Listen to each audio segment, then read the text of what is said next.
አሃዱ አምላክ አሜን። ክቡራን አበው ሊቃውንተ ቤተ ክርስቲያን በየማዕረጋችሁ አባቶቼ ካህናት፣ በአገልግሎት የምትመስሉኝ ወንድሞቼ መምህራን ወንጌል፣ ወንድሞች ዲያቆናት፣ የእግዚአብሔር ልጆች፣ የድንግል ማርያም ወዳጆች እንደምን አመሻችሁ።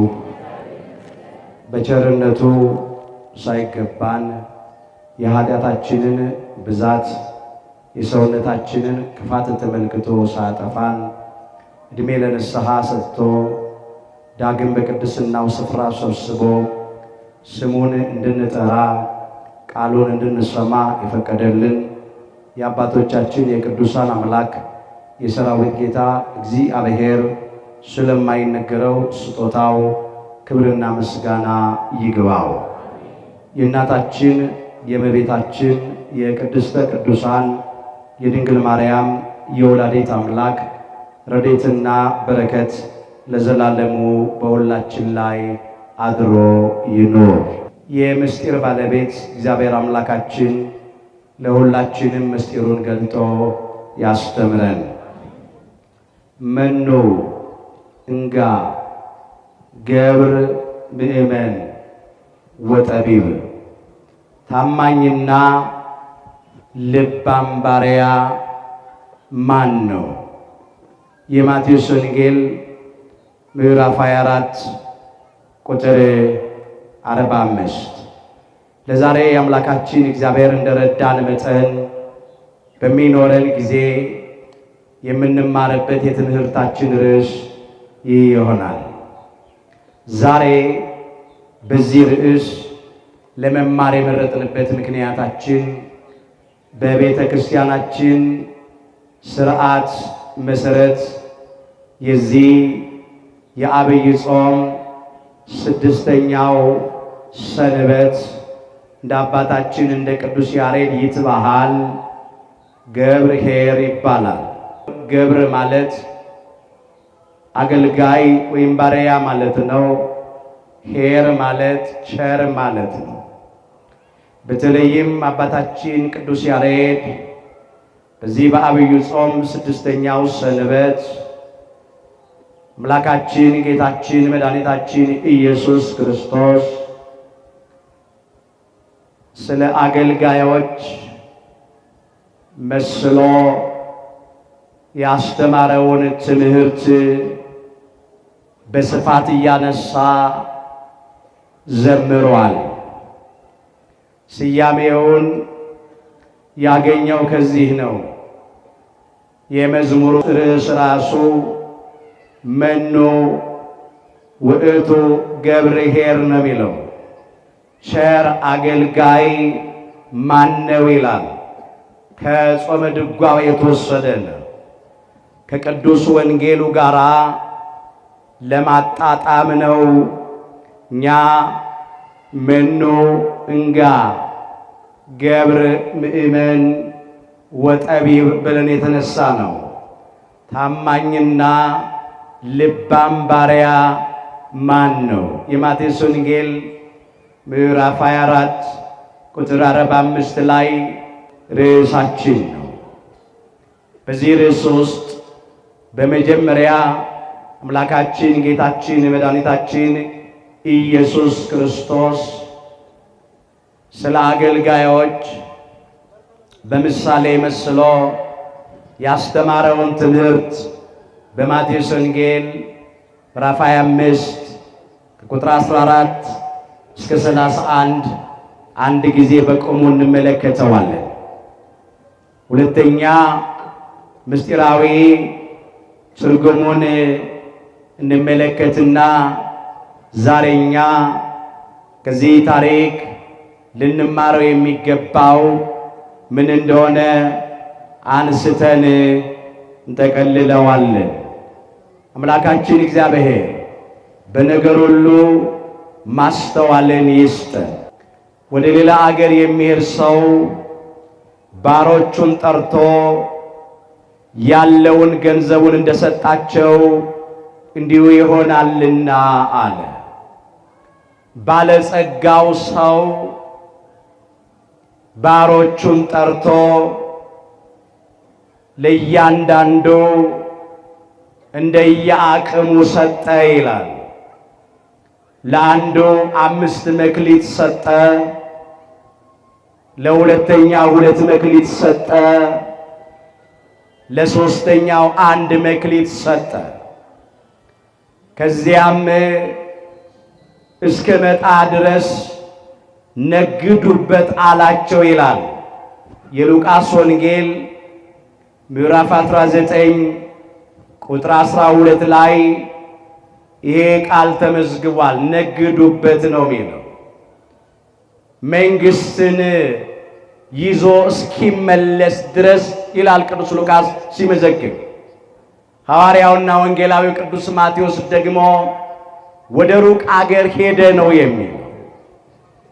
ከዚያም በኋላ ባለ 5ቱ ወጥቶ ወርዶ ሌላ 5 መክሊት አተረፈ።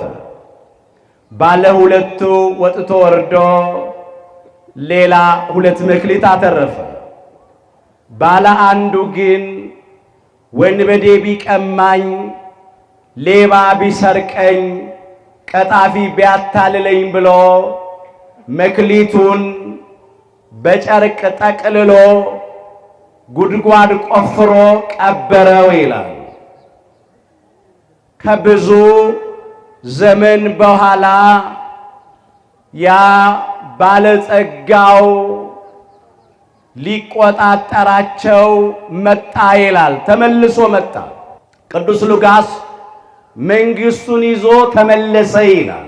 በዚህን ጊዜ ባለ 5 መክሊቱ ቀርቦ ጌታ ሆይ 5 መክሊት ሰጥተኝ ነበረ፣ ሌላ 5 አተረፍኩበት ብሎ ዋናውን ከትርፉ ጋር አስረከበ። ባለ 2ቱም ጌታ ሆይ አለ 2 መክሊት ሰጥተኝ ነበረ፣ ሌላ 2 አተረፍኩበት ብሎ ዋናውን ከትርፉ ጋር ለጌታው አስረከበ። ከዚያም ያ ባለጸጋ ጌታ እንዲህ አላቸው ይላል። ለሁለቱም የተሰጠው ስም አንድ ስለሆነ ነው። ኦ ገብርኄር ወምእመን ዘበውድ ምእመነ ኮንከ ዲበ ብዙ እሰይመከ ባይ ውስተ ፍስሐሁ ለእግዚእከ አላቸው። አንተ ታማኝ ባሪያ፣ ቸር አገልጋይ፣ መልካም አደረክ። በጥቂቱ ታምነሃል፣ በብዙ እሾምሃለሁ። ወደ ጌታ ደስታ ግባ አለ ነው የሚለው። አስተውሉ። ለሁለቱም የተሰጠው ስም አንድ ነው። ኦ ገብርኄር ወምእመን፣ አንተ ቸር አገልጋይ የሚል ነው። ታማኝ ባሪያ የሚል ነው። ዘበውድ ምእመነ ኮንከ ነው ያለው።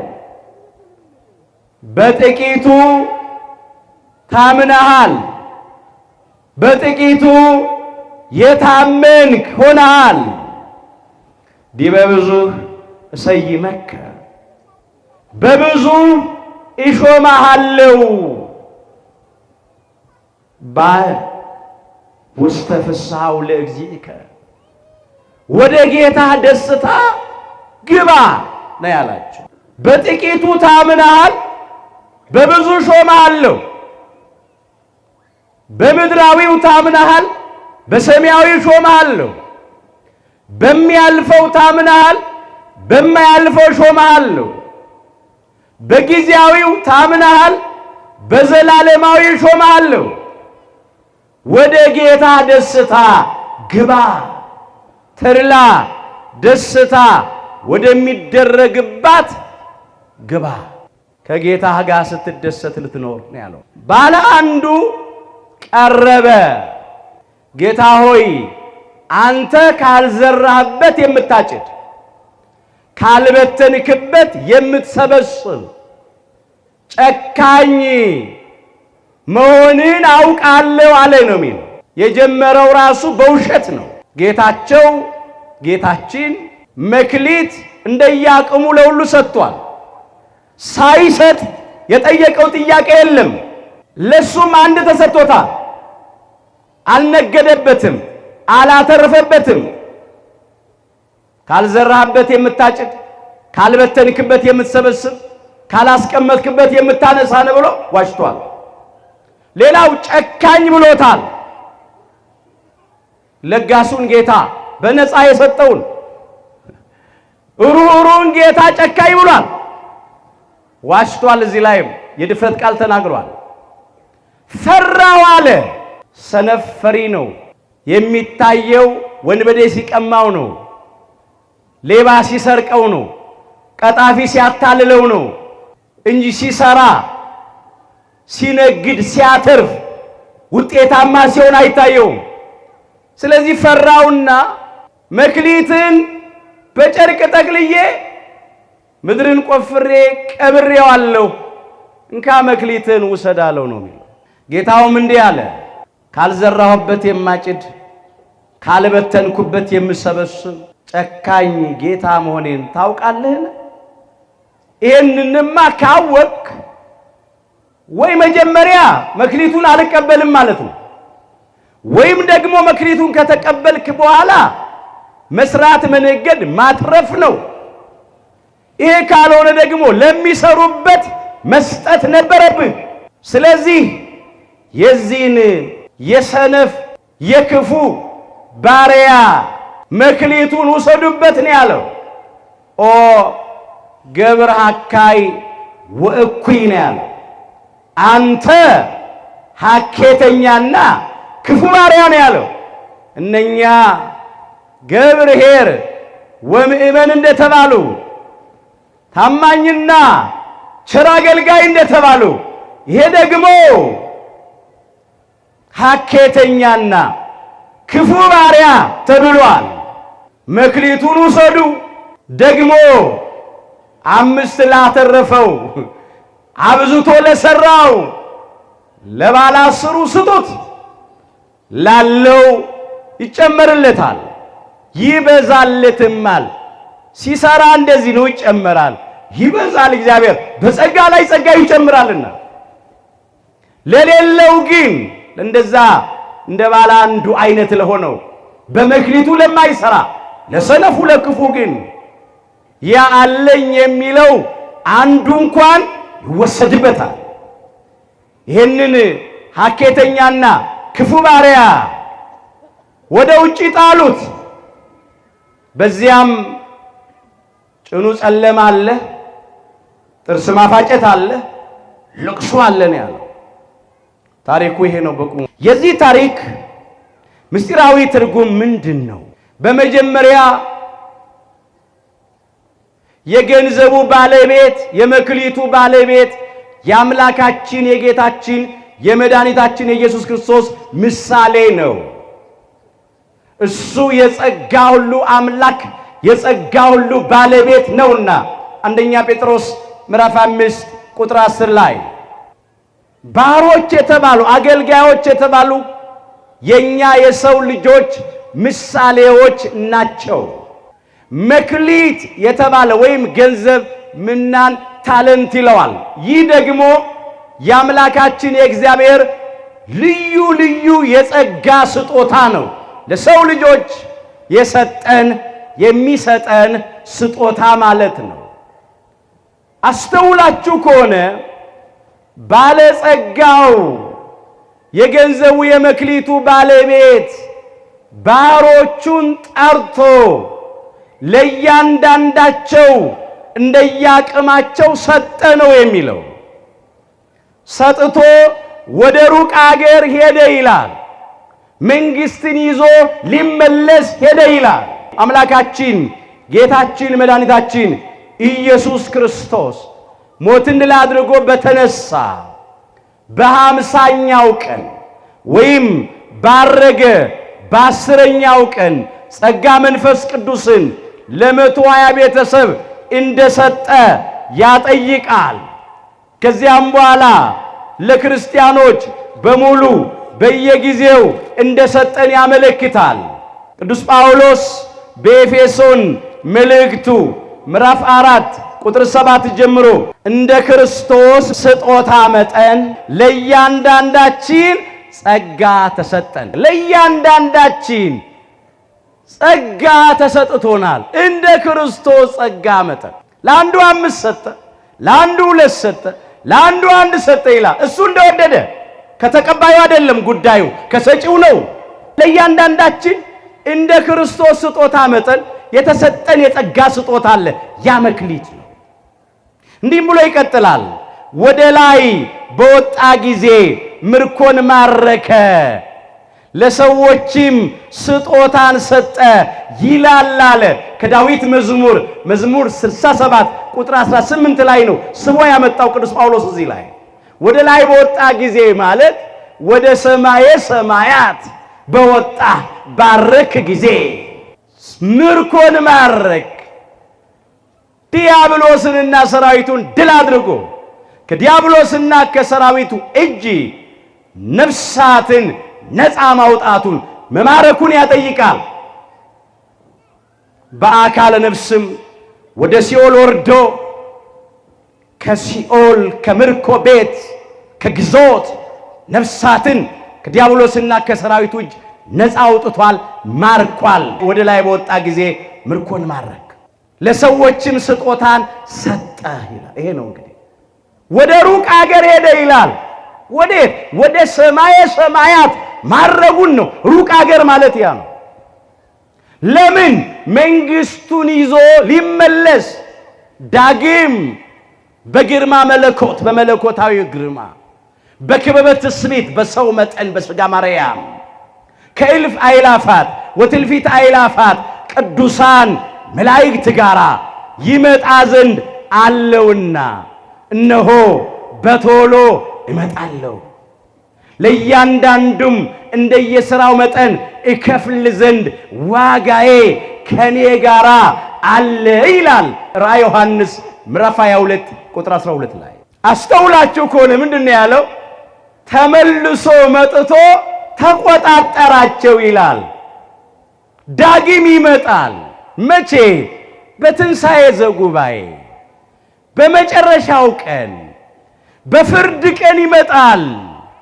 ለእያንዳንዱም እንደየሥራው መጠን ይከፍል ዘንድ ዋጋው ከሱ ጋር አለ። ምን እያለ? ታማኞቹን፣ ቸሮቹን፣ ቅኖቹን፣ ልባሞቹን፣ አስተዋዮቹን አገልጋዮች ኦ ገብርኄር እያለ አንተ ቸር አገልጋይ እያለ ክፉዎቹን፣ አመፀኞቹን፣ ፍሬ የማያፈሩትን፣ የማይለወጡትን፣ የማይገባ ነገር የሚያደርጉትን ኦ ገብረ ሐካይ ወእኩይ እያለ አንተ ሐኬተኛና ክፉ ባሪያ እያለ ሊገስጽ ሊወቅስ ይመጣል። መጀመሪያ መክሊቱን የጸጋ ስጦታውን በእግዚአብሔር ቃል በቅዱስ ወንጌል መስለን እናየዋለን። ባለ 5 የተባሉ እነ ሊቀ ሐዋርያት እነ ቅዱስ ጴጥሮስ ናቸው። ወንጌልን ተቀበሉ ከአምላካችን ከጌታችን ከመድኃኒታችን ከኢየሱስ ክርስቶስ። ወደ ዓለም ሁሉ ሂዱ ወንጌልን ለፍጥረት ሁሉ ስበኩ አላቸው። የማርቆስ ወንጌል ምዕራፍ 16 ቁጥር 15 ላይ ሊቀ ሐዋርያት ቅዱስ ጴጥሮስ በተሰጠው መክሊት ወንጌልን በዓለም ዞሮ አስተማረ፣ አሳመነ፣ አጠመቀ፣ አቆረበ፣ በነፍሱ ተወራረደ። እሱን የመሰለ ቀለሜንጦስን ቀርጾ አወጣ። 5 ማፍራት ማለት ይሄ ነው።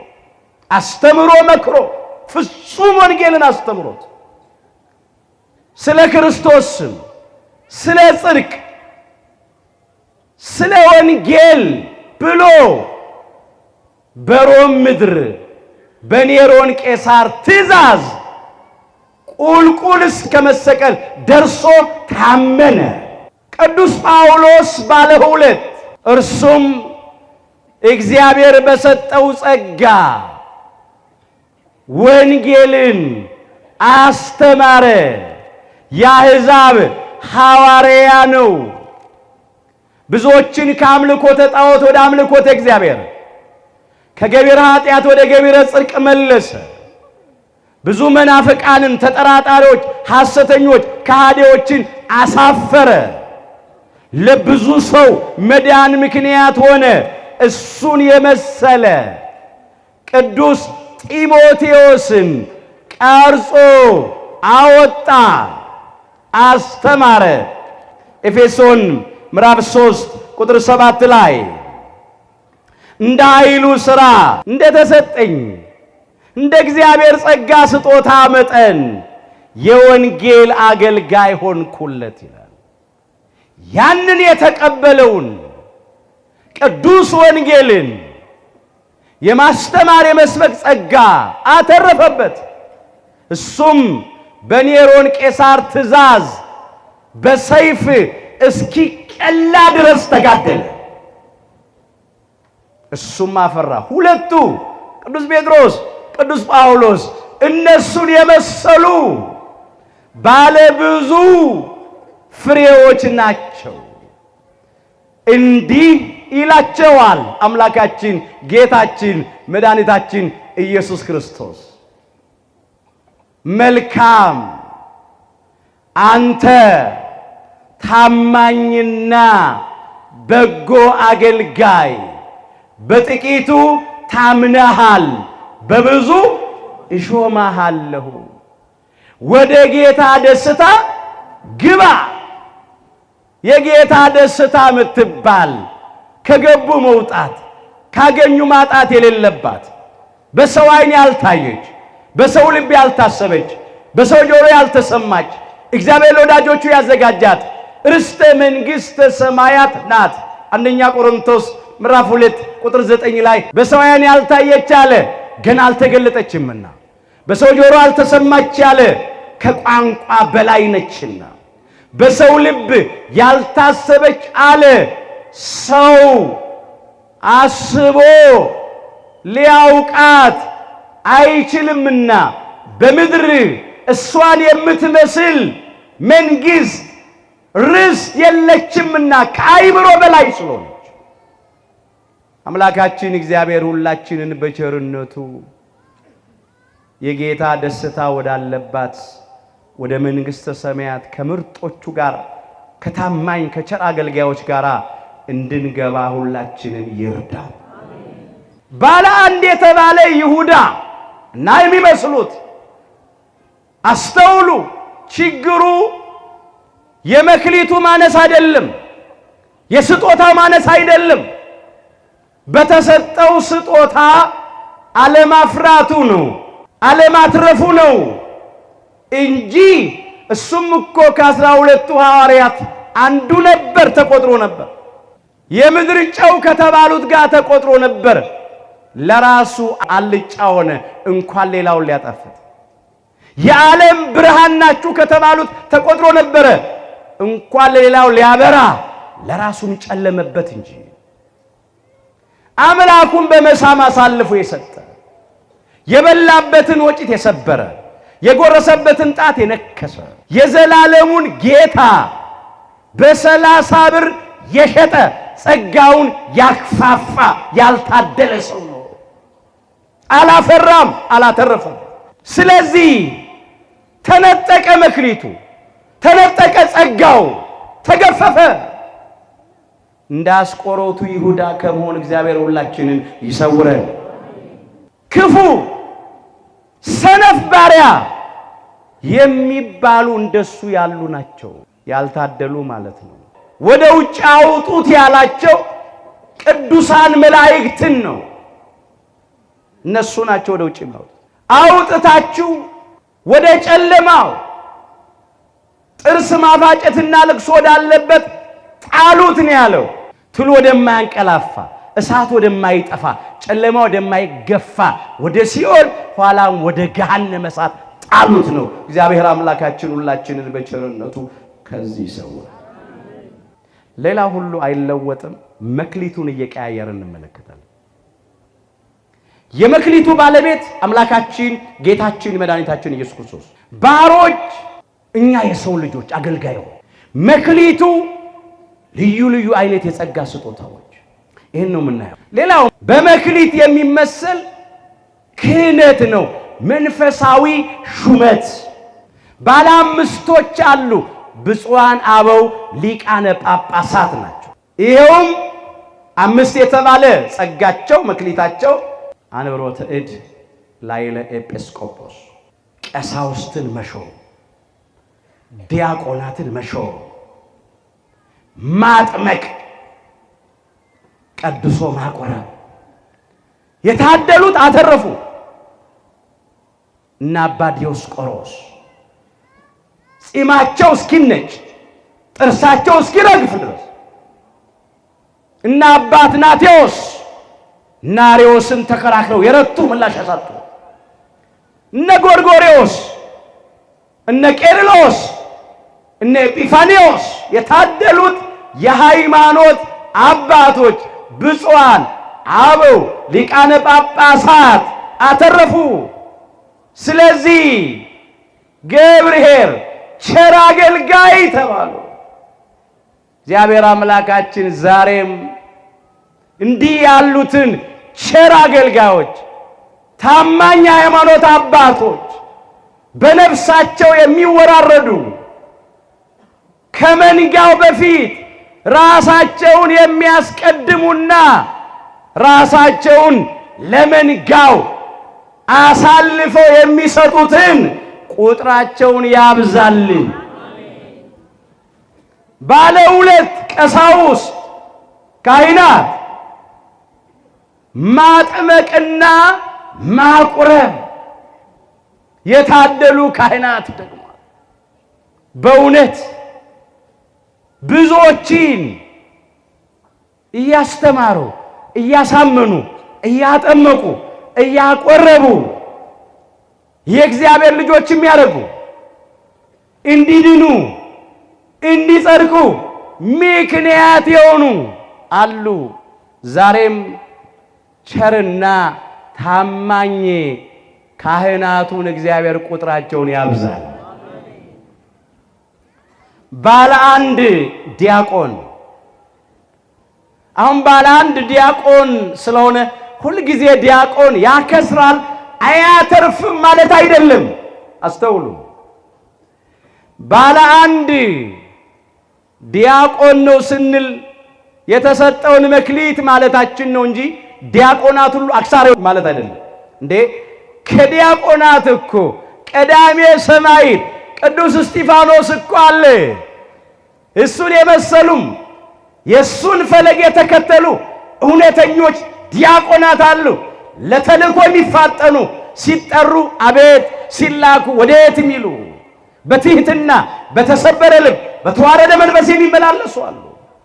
የዲያቆናት መክሊት ተልእኮ ነው፣ መታዘዝ ነው። ክቡር ደሙን በዕርፈ መስቀል ማቀበል ነው። መክሊቱ እሱ ነው። ግን በዚህ ያተረፉ አሉ፣ ያላተረፉም አሉ። ደግሞ ከዲያቆናትም ያላተረፉ አሉ፣ ከቀሳውስትም ያላተረፉ አሉ። አድርስ ነው። ከጳጳሳትም ያላተረፉ አሉ።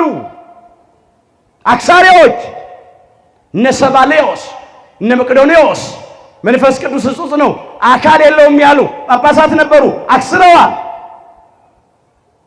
እነ ንስጥሮስ ድንግል ማርያም ወላዲት አምላክ አትባልም ያሉ ከጳጳሳት ነበሩ፣ አክስረዋል። አሪዮስ ከሊቃውንት ነበረ፣ ወልድ ፍጡር ያለ።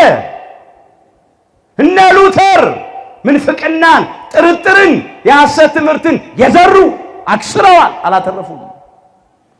አያድርስ ነው። እዛም ደርሶ መክሰር አለ።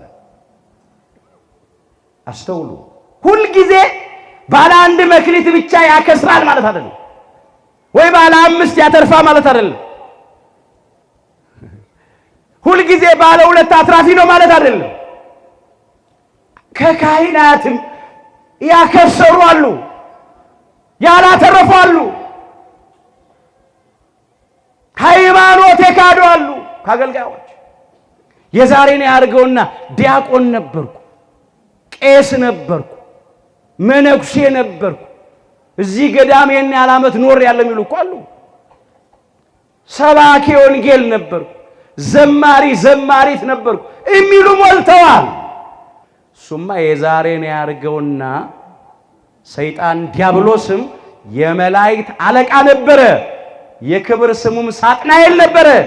ግን በትዕቢቱ ላይነሳ ወድቋል፣ ላይከብር ተዋርዷል። ሹመት ካወቁበት ሹመት ነው፣ ሹመት ካላወቁበት ሺህ ሞት ነው። እግዚአብሔር አምላካችን በእውነት ከመዋረድ ሁላችንንም ይሰውር። ዲያቆኑ በጥቂት ሲታመን በብዙ ይሾምና ወደ ቅስና ያድጋል። ደግሞ መንገዱ የብቸኝነት የምንኩስና የምንና ከሆነ ወደ ቁምስና ያድጋል፣ ወደ ኤጲስቆጶስነት ያድጋል፣ ወደ ሊቀ ጳጳስነት ያድጋል፣ ወደ ፓትርያርክነትም ያድጋል። በጥቂቱ ታምናል፣ በብዙ ይሾምሃለው። በብዙ ለመሾም በጥቂት መታመን።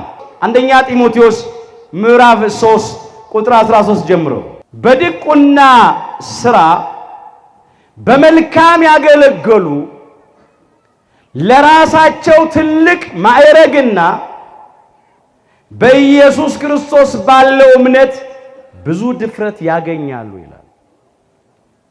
በብዙ መሾም የሚቻለው በጥቂቱ ታምኖ ሲገኙ ነው። ሌላው መክሊትን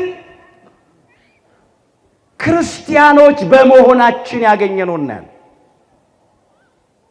ወንዶቹ በ40 ቀን ሴቶቹ በ80 ቀን ከማይጸነ ዮርዳኖስ ከጸጋ መንፈስ ቅዱስ ዳግም በጥምቀት ተወልደን በሜሮን ከብረን የአምላክን ቅዱስ ሥጋና ክቡር ደም ተቀብለን እግዚአብሔርን በልጅነት ክብር አይተናል።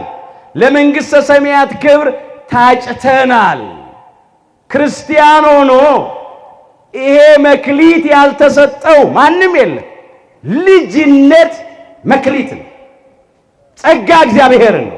አንደኛ ዮሐንስ ምዕራፍ 3 ቁጥር 1 ጀምሮ የእግዚአብሔር ልጆች ተብለን በሉ ልንጠራ አብ እንዴት ያለውን ፍቅር እንደሰጠን እዩ፣ እንዲሁም ነን።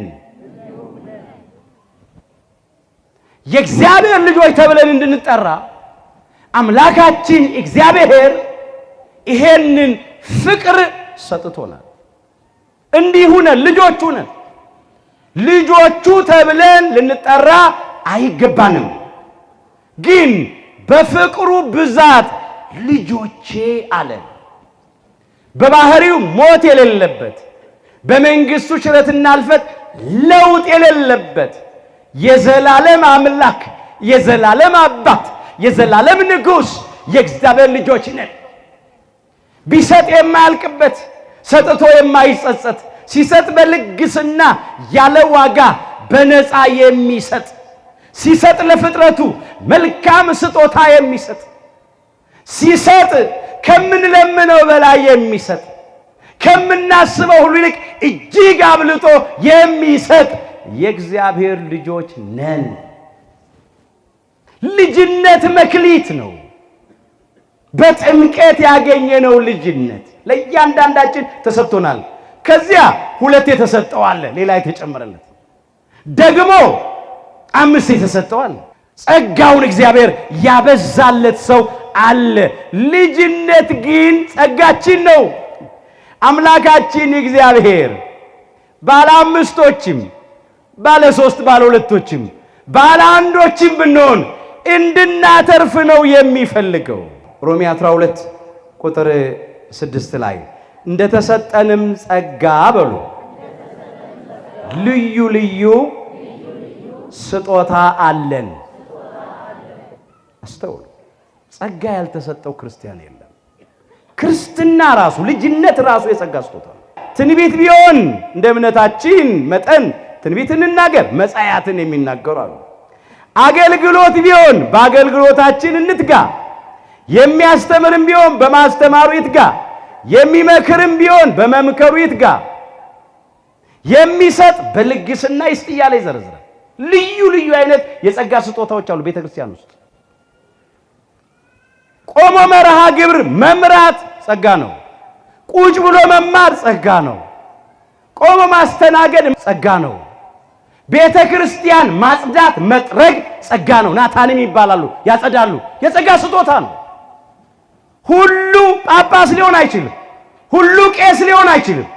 ሁሉ ዲያቆን ሊሆን አይችልም። ነገር ግን እያንዳንዳችን የተሰጠን ስጦታ አለ።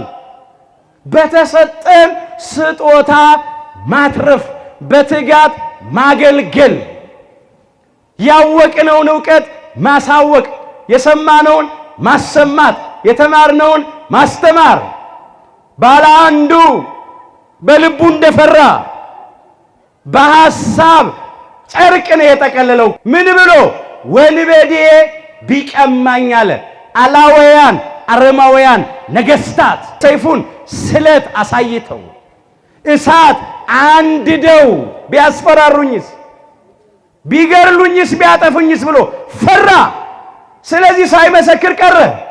ወይም ደግሞ ሌባ ሰራቂ፣ የልብ ሌቦች፣ መናፍቃን፣ ተጠራጣሪዎች፣ ቀጣፊዎች፣ አታላዮች እኔ አንድ ቃል ብናገር ሌላ ጥቅስ ጠቅሰው ቢያስቱኝስ ብሎ ያወቀውን ዕውቀት ሳይመሰክር ፈርቶ አፍሮ ደበቀው፣ ቀበረው።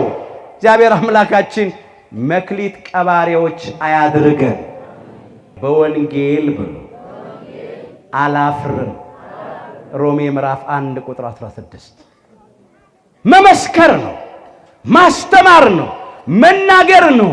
በእግዚአብሔር ቃል አለማፈር።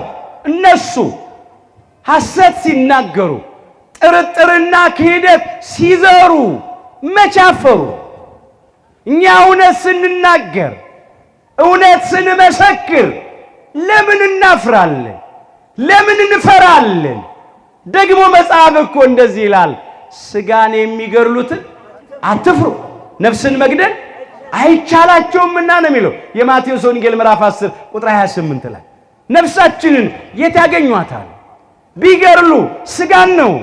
ሥጋ ደግሞ በራብም ይሞታል፣ በበሽታም ይሞታል፣ በጦርነትም ይሞታል፣ በመኪና አደጋም ሞት አይቀርም። መቼስ አንድ ቀን በሥጋ ሁላችንም እንሞታለን። ከሞት ማንም አይቀርም። አምነን እንድንሞት እግዚአብሔር ይርዳል። አምኖ መሞት ደግሞ እረፍት ነው። አምኖ መሞት ደግሞ ትልቅ ክብር ነው፣ መታደል ነው። ማንም ይሄንን አገኘው።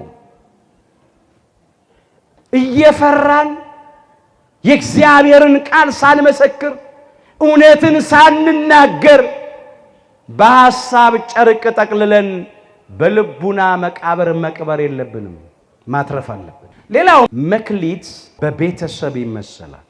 እንደ ባለ አምስት ወላጆች ከልጆች ጋር፣ ባልና ሚስት ከልጆች ጋር። ለምን? ቤትና ባለጠግነት ከአባቶች ዘንድ ይወረሳሉ፣ አስተዋይ ሚስት ግን ከእግዚአብሔር ዘንድ ናት ይላል ምሳሌ 19 ቁጥር 14 ላይ። ቀድሞም ቢሆን ለአዳም ከጎኑ ሔዋንን አውጥቶ የሰጠው አምላካችን እግዚአብሔር ነው። ለሔዋን አዳምን የሰጣት እግዚአብሔር ነው።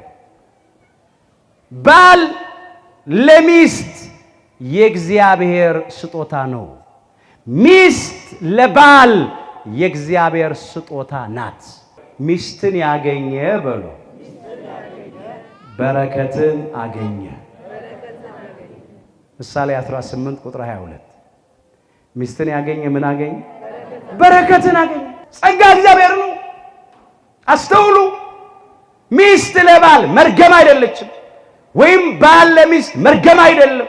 በረከት ነው፣ የእግዚአብሔር ስጦታ ነው።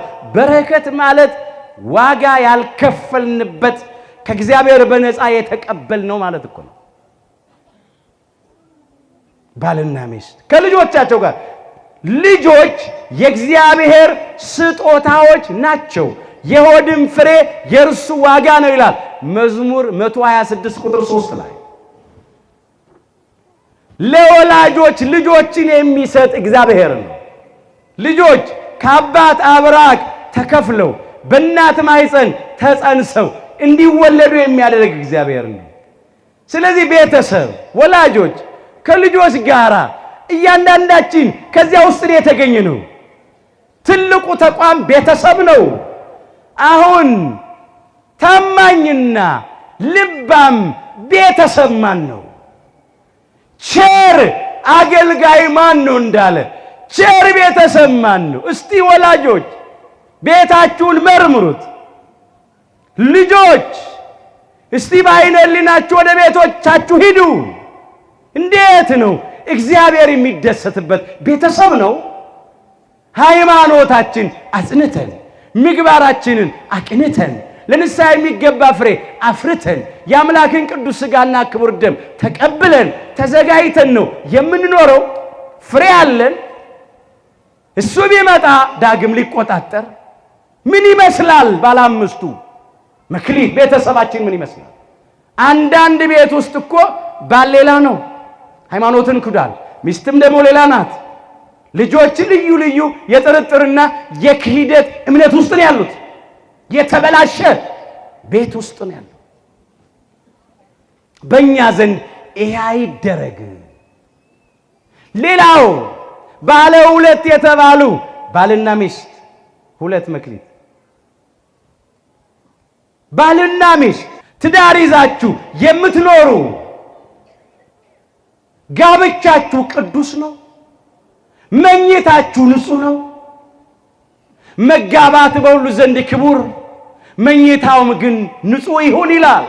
ሴሰኞችንና አመንዝሮችን ግን እግዚአብሔር ይፈርድባቸዋል ይላል ዕብራውያን 13 ቁጥር 4 ላይ። ጋብቻ ቅዱስ የሚሆነው በፈቃደ እግዚአብሔር በምክረ ካህን በጸሎተ ተክሊል በአምላክ ቅዱስ ሥጋና ክቡር ደም ሲሆን ነው። መኝታው ንጹህ የሚሆነው ቃል ኪዳኑ ሲከበር ነው። ባል የቃል ኪዳን ሚስቱን ካላታለለ፣ ሚስት የቃል ኪዳን ባሏን ካላታለለች ያን ጊዜ መኝታው ንጹህ ነው እንጂ መኝታውን ንጹህ የሚያደርገው አንሶላው ስለታጠበ ብቻ አይደለም፣ ወይም አልጋው ላይ መልካም መዓዛ ያለው ሽቱ ስለተርከፈከፈበት ስለተረጨበት አይደለም። እሱማ አፍአዊ ውጫዊ ንጽህና ነው። የስንት ሰው መኝታ ንጹህ ነው። አሁን ማነው ታማኝ ባለትዳር? ታማኝና ልባም አስተዋይ ባሪያ ወይም አገልጋይ ማነው ያልነው ስንነሳ? ማነው ታማኝ ባል ለሚስቱ ታማኝ ሆነ? ማናት ታማኝ ሚስት ለባሏ ታማኝ ሆነች? አንዳንድ ቤት ውስጥ እኮ ባል የሚስቱን አካል ወስዶ ከሌላ ያደርሳል። እጅግ ያሳዝናል። ስንት ጉድ አለ። ትንቢተ ሚልክያስ ምዕራፍ 2 ቁጥርም 14 ጀምሮ እግዚአብሔር ባንተና በልጅነት ሚስት መካከል ምስክር ስለሆነ ነው ይላል። አንተ የልጅነትን ሚስት አታለሃታል ነው የሚለው። አንዳንድ ሚስቱን ያታለለ ባል አለ፣ አንዳንድ ደግሞ ባሏን ያታለለች ሚስትም አጠፋም። ብዙ ጊዜ በወንዶቹ ስለሚጸና ነው። መፋታትን እጠላለሁ ይላል አምላካችን እግዚአብሔር። ስለዚህ ማንም እንዳያታልል መንፈሳችሁን ጠብቁ ይላል። ሰው ባያይ እግዚአብሔር ያያል። ጨለማ ተገን አድርገን ደጃፍ ዘግተን ሰው አየን አላየን ብለን አካባቢ ቀይረን የበደልነውን በደል የሰራነውን ኃጢአት እግዚአብሔር ያውቃል። ከባት ያበሳ መድኃኔ ዓለም ኢየሱስ ክርስቶስ ልብስ በአካል ያለውን ነውር ጠባሳ ቁስል እንደሚሸፍን ስለሸፈነን ስለጋረደን ስለከለለን ነው እንጂ ማን እፊቱ ይቆም ነበር? አቤቱ ኃጢአትንስ ብትጠባበቅ ኖሮ አቤቱ እፊት ማን ይቆም ነበር? ይቅርታ ግን ካንተ ዘንድ ነው አለ ቅዱስ ዳዊት መዝሙር 129 ቁጥር 3 ላይ። ማን በሕይወት ይኖር ነበር? በምሕረቱ መጋረጃ ጋረደን፣ በክንፈ ረድኤቱ ከለለን፣ ግንባራችን ላይ ጽፎ አላስነበበብንም። ዛሬ ባለትዳሮች ብዙዎች ናቸው፣ ግን ስንቶቹ ተማምነው ይኖራሉ? የሚጋቡትን ያህል እኮ ዛሬ እየተፋቱ በሥርዓተ ተክሊል በቅዱስ ቁርባን የተጋቡ እንኳን ሲፋቱ አይተናል። አንዳንዶች ምን ይላሉ? ሥርዓተ ተክሊል ለዚህ ከሆነ ቅዱስ ቁርባን ለዚህ ከሆነ ይቅርብኝ ብለው ይሰነካከላሉ።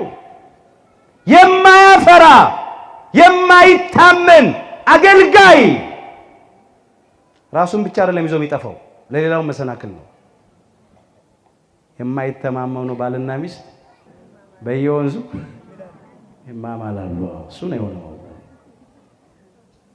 እንደ ባለ አንድ በብቸኝነት የሚኖሩ ትዳር ያልገባን ስንቶቻችን ብልቶቻችንን ጠብቀናል፣ ክብራችንን ጠብቀናል። እግዚአብሔር የጠራን ለርኩሰት ሳይሆን ለቅድስና ነው። ያንዳንዳችን ዕቃችንን እንድንጠብቅ ታዘናል።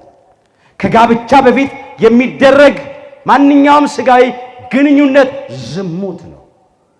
አንደኛ ተሰሎንቄ ምዕራፍ 4 ቁጥር 3 ጀምሮ የእግዚአብሔር ፈቃድ እርሱም መቀደሳችሁ ነውና ይላል፣ ከዝሙት እንድትርቁ እግዚአብሔርን እንደማያውቁ አሕዛብ በፍትወት ምኞት አይደለም እንጂ ከናንተ እያንዳንዱ የራሱን ዕቃ በቅድስናና በክብር ያገኝ ዘንድ እንዲያውቅ ይላል። እስቲ እንጠይቅ፣ ማን ነው ለእግዚአብሔር ታማኝ? በብቸኝነት ያለን ለሕሊናው ታማኝ ማን ነው? እግዚአብሔር የሰጠንን ይሄን ሰውነት ይሄንን አካል በዝሙት ያላረከስን ከክብር ያላነስን በንጽህና በቅድስና ያለን ራሳችን የጠበቅን የገዛን ስንቶች ነን? አንዳንዶቻችን ተበላሽተናል። ማንም የእግዚአብሔርን ቤተ መቅደስ ቢያፈርስ እርሱን እግዚአብሔር ያፈርሰዋል። የእግዚአብሔር ቤተ መቅደስ ቅዱስ ነውና ያውም እናንተ ናችሁ። አንደኛ ቆሮንቶስ ምዕራፍ 3 ቁጥር 16 መቅደስ አካላችን ጠብቅ። አሁን ይጠይቃል አምላካችን ጌታችን መድኃኒታችን ኢየሱስ ክርስቶስ ታማኝና ልባም ባሪያ አስተዋይ አገልጋይ ማን ነው ይላል። በተሰጠው መክሊት አካሉ በብቸኝነቱ ራሱን ጠብቆ ያለ ሰው ማን ነው? ማትረፍ ማለት እንዲህ ነው፣ ራስን መጠበቅ፣ በንጽህና መኖር። ሌላው እድሜ መክሊት ነው። እንደ ባለ 5 አረጋውያት ሽማግሌዎች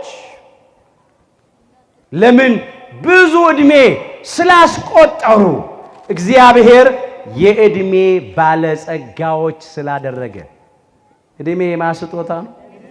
የእግዚአብሔር ስጦታ። እድሜ በገንዘብ አይጨምርም፣ በስልጣን በመሳሪያ በሰራዊት አይጨምርም፣ በ2 እና በ3 ዲግሪ አይጨመርም፣ በዝና በታዋቂነት በስመጥርነት አይገኝም። እድሜ የእግዚአብሔር የጸጋ ስጦታ ነው። እድሜ የተሰጣችሁ ሽማግሌዎች አባቶቻችን፣ እናቶቻችን እንዴት ነው የምትኖሩት? ቲቶ ምዕራፍ 2 ቁጥር 2 ሽማግሌዎች አለ ልከኞች፣ ጭምቶች፣ ራሳቸውን የሚገዙ በእምነትና በፍቅር በመጽናትም ጤናሞች እንዲሆኑ ምከራቸው። እንዲሁም አሮጊቶች እናቶቻችን፣ ባልቴቶቹ፣ የእድሜ ባለጸጎቹ፣ አሮጊቶች ሴቶች አካሄዳቸው ለቅዱስ አገልግሎት የሚገባ የማያሙ አለ ለብዙ ወይን ጠጅ የማይገዙ በጎ የሆነውን ነገር የሚያስተምሩ ይሁኑ ነው የሚለው። ሽማግሌዎች ለጎልማሶችና ለወጣቶች አራያ አብነት ነው መሆን ያለባቸው። ትውልዱን ማስተማር መምከር። ለምን?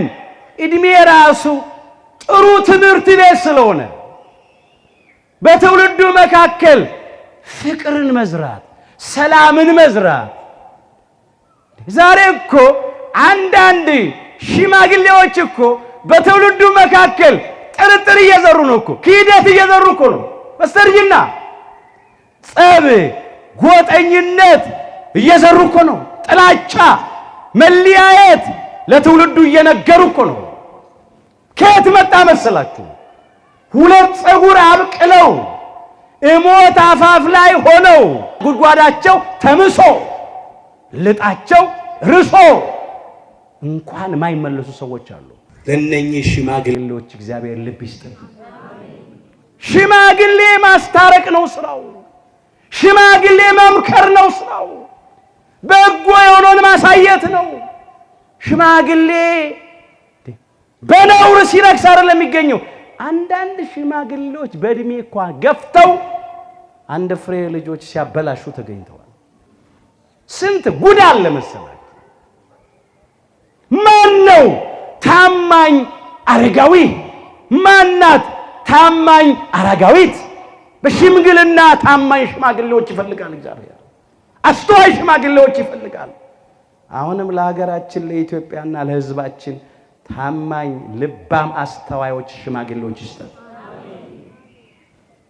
ባለ ሁለት ጎልማሶችም ሃይማኖትን በማጽናት ምግባርን በማቅናት እንድንኖር የእግዚአብሔር ቃል ይነግረናል።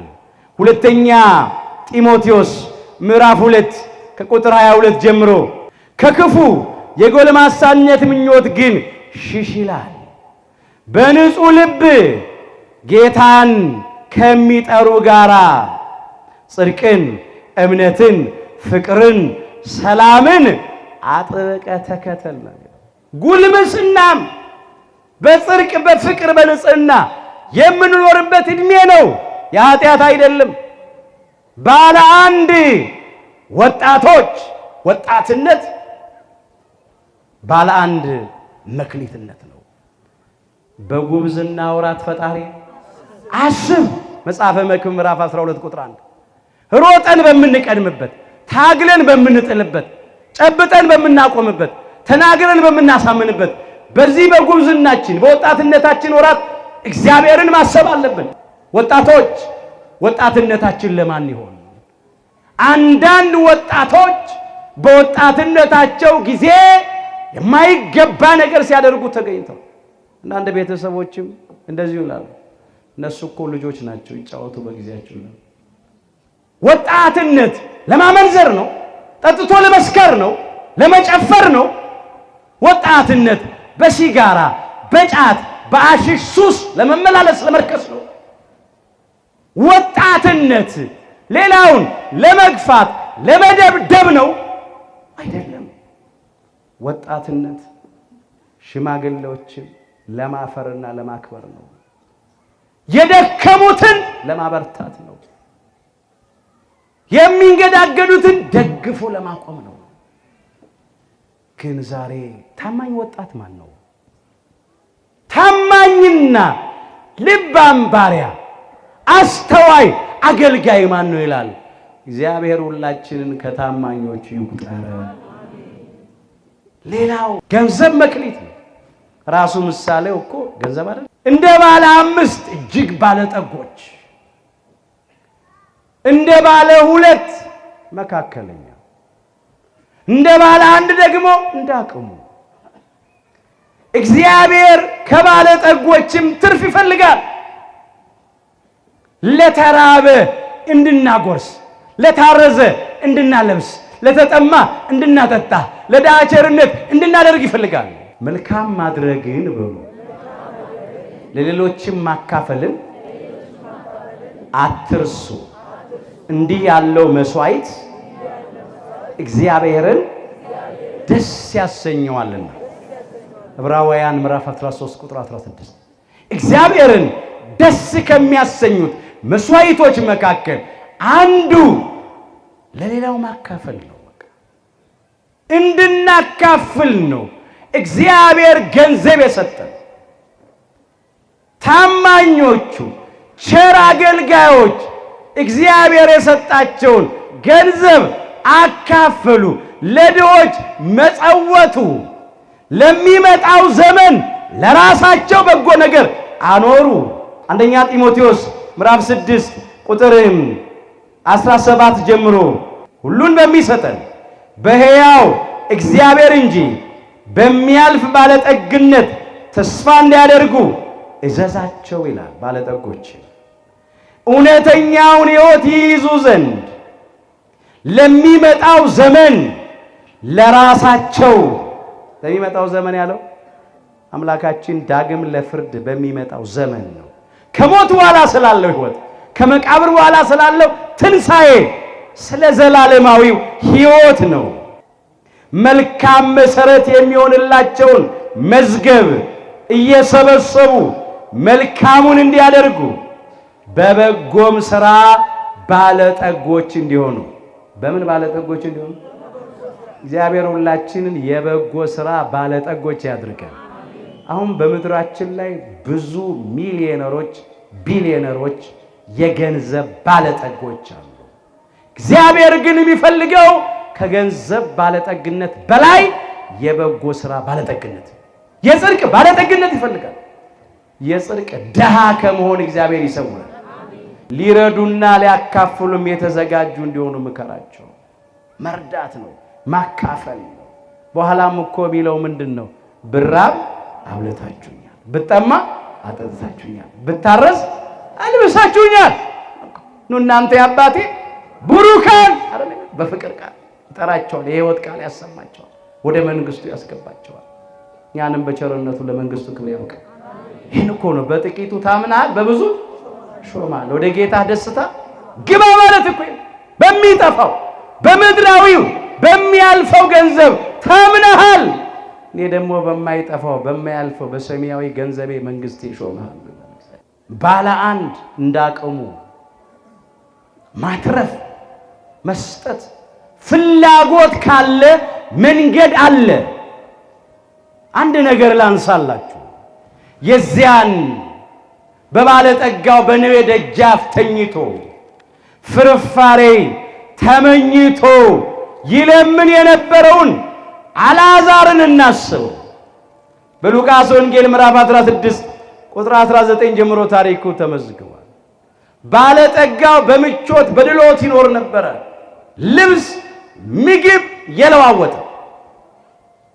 አልዓዛር ምስኪኑ ደግሞ ሰውነቱ በቁስል ተወርሶ ተኝቶ ነበር። ከባለጠጋው እንጀራ መጉረስ አይደለም የሚፈልገው፣ ትራፊ ፍርፋሪ ነው መብላት የሚፈልገው። ግን የሚሰጠው አላገኘም፣ ጨከነበት። ወገኖች ያ ምስኪን ደሃ አልዓዛር ግን ቁስሉን ለውሾች ያስልስ ነበር። ቁስለኛ በሽተኛ ቁስሉን ሲነካኩለት ደስ ይለዋልና ያስልስ ነበር። ግን ያለው ቁስል ነው፣ ሌላ ሀብት ንብረት የለውም። ምስኪን ነው ለራሱ የጎደለበት። ግን ያለውንም ቁስሉን መጸወተ፣ ጽድቅ ሆኖ ተቆጠረለት፣ ወደ ገነት ገባ። ያ ደግሞ ባለጸጋ ወደ ሲኦል ተጣለ። እኛም ዛሬ ብዙ ስላለን አይደለም፣ ካለን ላይ ማካፈል፣ ከትርፋችን አይደለም ከጉድለታችንም እንደዚህ ቁስለኛ መስጠት። ልቡን የሰጠ ሰው የሚከለክለው ነገር የለም። እግዚአብሔር አምላካችን ለሁላችንም ማስተዋል ይስጠን። አልዓዛርን እናስበው። አሁን አንዳንድ ሰው እኔ እኮ ባለጸጋ ብሆን ብዙ ብር ቢቆጥር ሎተሪ ቢወጣልኝ እንዴት አድርጌ ድሆችን እንደማጠግብ አሳይ ነበር። እስቲ ትልቁን ለማግኘት እስቲ በትንሹ እንታመን። በልባችን ታምነን ከሰጠን እግዚአብሔር በትልቁ ብር ላይ ሾመናል። ግን በጥቂቱ የታመን ስንቶች ነን ነው ጥያቄው። እንግዲህ መክሊት በጣም ብዙ ምሳሌነት አለው። እንዲህ ዋና ዋናዎቹን እየጠቆምኩ ብቻ ልለፍ። ለአንዳንዶች አምላካችን እግዚአብሔር የቀለሙን ዕውቀት መክሊት አድርጎ ሰጥቷል። ምሁራን መምህራን ትውልዱን በሚገባ እየቀረጻችሁ ነው፣ እያስተማራችሁ ነው፣ እያተረፋችሁ ነው። እስቲ ማን ነው ዛሬ ታማኝ ምሁር መምህር ለትውልዱ እውነተኛ ታሪክ የሚያስተምር የሰላም የፍቅር ታሪክ የሚዘራ ማን ነው? ዛሬ እኮ አንዳንድ ምሁራን የውሸት ትርክት እየፈጠሩ እየፈለሰፉ እየተናገሩ ትውልዱ ልቡና ላይ እየዘሩ እኮ ነው ዛሬ ትውልዱ እርስ በርስ ለመጣላት፣ ለማባላት፣ ለመጋደል የደረሰው። ምሁራን የምታስተምሩትን ወቁ። እግዚአብሔር ዛሬ ታማኝና ልባም አስተዋይ ምሁራን ይፈልጋል። ትውልድ እንዲጠፋ የሚያደርጉ አይደለም። የተዘራው ዘር ነው በቅሎ ይሄው ኢትዮጵያን የሚያስጨንቃት። ሌላ ከየት መጣ መሰላችሁ? ትውልዱ መካከል የተዘራው ዘር። አሁን አንዳንድ የሚሰጡ ነገሮች፣ የሚጻፉ ታሪኮች፣ የሚተረኩ የውሸት ትርክቶች፣ ሐኬተኛ ክፉ ባሪያ ትውልድ የሚያስጨንቁ መምህራን ይጠይቃል። ማን ነው ታማኝ መምህር ይላል። ማን ነው ዛሬ ታማኝ የሕግ ባለሙያ ይላል። ዳኞች በፍርድ ቤት ወንበር ላይ የተቀመጣችሁ የሕግ ባለሙያዎች ያንን ኃላፊነት ሲረከቡ እኮ እጅ አንስተው ይምላሉ። ፍርድ ላለማጓደል፣ ድሃ ላለመበደል፣ ጉቦ ላለመቀበል፣ በቅን በእውነት ለመፍረድ። ግን ስንቶች ዳኞች ናቸው ዛሬ በታማኝነት የሚፈርዱት? ፍርድ ቤት አለ፣ ዳኞች አሉ። ግን ዛሬ እውነተኛ ፍርድ ከአንዳንድ ዳኞች ጠፍቷል። ፍርዱ ወይ በሚጠፋ ብር ሆኗል፣ ወይ በዝምድና ሆኗል፣ በሌላ መንገድ ነው፣ አጣመው ነው። አንዳንድ ጊዜ እኮ ወንጀለኛው፣ ነፍሰ ገዳዩ፣ አዋኪው እንደ በርባን ያለው ተፈቶ ይለቀቃል። ንጹሑ ምንም ያላደረገው ያልበደለው ደግሞ በግፍ ይሰቃያል። ታማኝ ዳኛ ማን ነው? ታማኝ አቃቢ ሕግ ማን ነው? አቃቢያነ ሕግ ቃሉ ራሱ አቃቢ ሕግ ማለት ሕግን የሚጠብቅ የሚያስጠብቅ ነው፣ የሚያከብር የሚያስከብር። ዓላማው የአቃቢያነ ሕግ ዓላማ ዋናው ሕግ መጠበቅና ማስጠበቅ፣ ማክበርና ማስከበር፣ ያለ አግባብ ፍርድ እንዳይሰጥ። ዛሬ ግን አንዳንድ አቃቢያነ ሕግ የሐሰት ክስ ይመሰርታሉ፣ የሐሰት ምስክሮች ያቆማሉ፣ በሐሰት በግፍ ያስፈርዳሉ። ማን ነው ታማኝ አቃቢ ሕግ? ማን ነው ታማኝ ጠበቃ? ጥብቅና በጥብቅና የምትተዳደሩ ጸጋችሁ ሞያችሁ ጥብቅና ይሆናል። ጠበቆች ጠበቃ ለደሃ አደጉ መሟገት፣ ለመበለቲቱ መዋገት፣ ለተገፉት ለተበደሉት መቆም ነው። ግን አንዳንድ ጠበቆች አጣመው ነው የሚያደርጉ። ይህ ደግሞ የማይገባ ነው። በፍትህ ተቋማት የጸጥታ አስከባሪዎች የሀገር ደህንነት፣ የህዝብ ደህንነት እንድታስከብሩ ይሄ ኃላፊነት፣ ይሄ መክሊት የተሰጣችሁ ስንቶቻችሁ ናችሁ? በእውነት ህዝቡን ሳታንገላቱት ጸጥታውን፣ ሰላሙን የምታስከብሩለት? አንዳንዶች እኮ ወገኖቼ ዛሬ ህዝባችሁን ጠብቁ፣ የህዝቡን ሰላምና ጸጥታ አስጠብቁ፣ አስከብሩ ተብሎ በተሰጣቸው ኃላፊነትና መሳሪያ ንጹሃንን እኮ ሲገሉ አይተናል፣ ሲያንገላቱ። ስንቱን ልንገራችሁ? ማን ነው ታማኝ? መጠየቅ ነው። የሕክምና ባለሙያዎች፣ በሕክምና ተቋማት የምትሰሩ ዶክተሮች፣ የጤና መኮንኖች ታማኝ ናችሁ ለሙያችሁ? ማን ነው ዛሬ በእውነት ወገኔ ታሟል፣ ተሰቃይቷል፣ ተጎድቷል፣ አቅም የለውም አቅም የላትም ብሎ ወገኑንም ያክም? አንዳንዶች እኮ በአቋራጭ ለመክበር እኮ ነው። አንዳንዶች የማይሆን ነገር እያደረጉ ስንት ስቃይ አለ። ሁሉንም ይጠይቃል እግዚአብሔር። ነጋዴዎች ራሱ ምሳሌው የንግድ ምሳሌ ነው። ነግዱበት ነው። ነጋዴዎች ማን ነው ዛሬ ታማኝና ልባም አስተዋይ ነጋዴ? በሚዛን በሊትር በሜትር የማያጭበረብር። ዛሬ እኮ ከባድ እኮ ነው። እንጀራው ሰጋቱራ፣ በርበሬ ውስጥ ሸክላና አሸዋ፣ የትን ፍጩ ዱቄቱን አምጪ። በአቋራጭ ለመክበር በጣም አስቸጋሪ። አትነግዱ እኮ አላለም አምላካችን፣ ግን በአግባቡ መነገድ፣ በስርዓት በታማኝነት መነገድ። አረጋዊ ቅዱስ ዮሴፍ ጸራቢ ነበር። እንጨት እየጠረበ ነበር እኮ የሚሸጥ።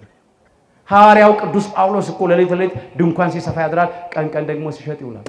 ለማንም እንዳይከብድ ከሚቀበል ይልቅ የሚሰጥ ብፁዕ ነው ብሎ ብቻ በተሰጠን ኃላፊነት ጸጋ በየመስሪያ ቤቱ ያለን የሥራ ክፍል ኃላፊዎች ስንቶቻችን በታማኝነት እያገለገልን? አንዳንዶች እኮ ባለ ጉዳይን ያጉላላሉ። ጉዳዩን ለመፈጸም አንድ ወረቀት ላይ ለመፈረም መሳቢያ ውስጥ ቆልፈውባት ያሰቃያሉ፣ ያመላልሳሉ። አዎ ያለ ጉቦ አይሰሩም። አሁን ትልቁ ችግር ምንድነው? የመልካም አስተዳደር እጦት አይደል? እሱ ጥያቄው እኮ ነው። ታማኝና ልባም ባሪያ፣ አስተዋይ አገልጋይ ማን ነው ነው ጥያቄው። እግዚአብሔር አስተዋይ፣ ታማኝ፣ ቅን አገልጋዮችን ያብዛል። በተለያየ የሥራ ኃላፊነት የተቀመጣችሁ ባለስልጣናት፣ ከላይ እስከ ታች ከታች እስከ ላይ፣ ስራ አስኪያጆች፣ ዳይሬክተሮች፣ ሚኒስትሮች፣ ሁላችሁ ባለስልጣኖች የተሰጣችሁ ኃላፊነት ከተጠያቂነት ጋራ ነው። ይመጣል እውነተኛው ዳኛ፣ መንግስቱን ይዞ ይመለሳል፣ ሊቆጣጠር ይመጣል። ያኔ ለእያንዳንዱ የሥራ ዋጋውን ይከፍላል። ምን ይሆን የኛስ ዋጋ? አንተ ታማኝ፣ በጎ፣ ቸር አገልጋይ በጥቂቱ ታምንሃል፣ በብዙ ሾምሃለሁ፣ ወደ ጌታ ደስታ ግባ የሚለው ይሆን? እግዚአብሔር በቸርነቱ ለሁላችን ይህንን ያሰማ። ወይስ አንተ ሐኬተኛና ክፉ ባሪያ ተብሎ ወደ ውጪ ከሚጣሉት ለዲያብሎስና ለሰራዊቱ ታልፈው ከሚሰጡት ከአመፀኞቹ ከበደለኞቹ ጋር ይሆን? እግዚአብሔር አያድርግብን። ታማኝና ልባም ባሪያ ማን ነው? የማቴዎስ ወንጌል ምዕራፍ 24 ቁጥር 45። አምላካችን እግዚአብሔር ሁላችንም ታማኝ አገልጋዮች ያድርግ። አገልጋይነት ወይም አገልግሎት ችሎታና ዕውቀት ብቻ አይደለም፣ ታማኝነት። እግዚአብሔር የሚፈልገው ከዕውቀታችን ጋር ታማኝነታችንን። ታማኝነት የሌለበት ዕውቀት አይጠቅምም፣ ያስፈርዳል። ለዕውቀትማ ሰይጣንም አዋቂ ነበር፣ አልተጠቀመበትም። እግዚአብሔር በእውነት አገልግሎታችንን በእምነት በታማኝነት ያድርግልን። ለሕሊናችን ታምነን ለእግዚአብሔር ታምነን እንድናገለግል ይርዳን። የሁላችንን መጨረሻችን አምላካችን እግዚአብሔር በቸርነቱ ያሳምርልን። ይቆያል።